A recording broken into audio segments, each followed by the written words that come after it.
day when a human doesn't have to manually apply cash on an AR receipt. I think we're getting very much closer to that.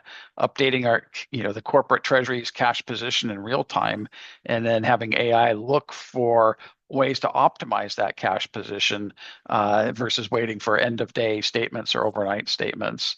Certainly the compliance and fraud filtering in real time, being able to validate all of that information and through the different third-party services that are out there that banks and others are making available, and SWIFT included, payment corridor optimization, and then RTP eligibility validation. Any of these kind of 6 use cases here, anything that you think, Tony, that you see a lot of in terms of like a couple of these where corporates are really focused at? I definitely think fraud and compliance monitoring. I think fraud's always top of mind when I talk to corporates. The auto reconciliation, absolutely. I think ISO is a huge enabler of better recon.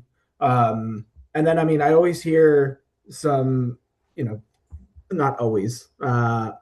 Once in a blue moon, I'll hear a very specific use case of how ISO has enabled AI to help corporates better, with their forecasting. So this is a couple times a year I'll hear corporates say, we've saved XYZ of cash because we're better knowing where our cash is using ISO and AI. So I think with AI, the use cases will continue to expand insofar as, there's rich and structured data supporting those models. Great. Rusiru, anything that's coming up from that you especially gravitate to, or your clients that you're working with gravitate to on these AI use cases?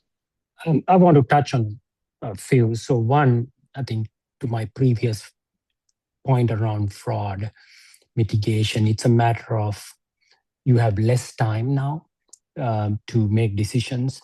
So you can certainly use AI and better technology tools to make that decision. Again, with the right data, you enrich the right data to make that decision. And then the other one is certainly things are going to go bump in some cases. Then you could really get AI and other technology tools to help with whether it's reconciliation, self-healing. I think the data is there sometimes for you to really do those things. Certainly, I'm also quite educated on the risks and the human validation part sometimes needed with AI. So you have to make sure that you tune your engines right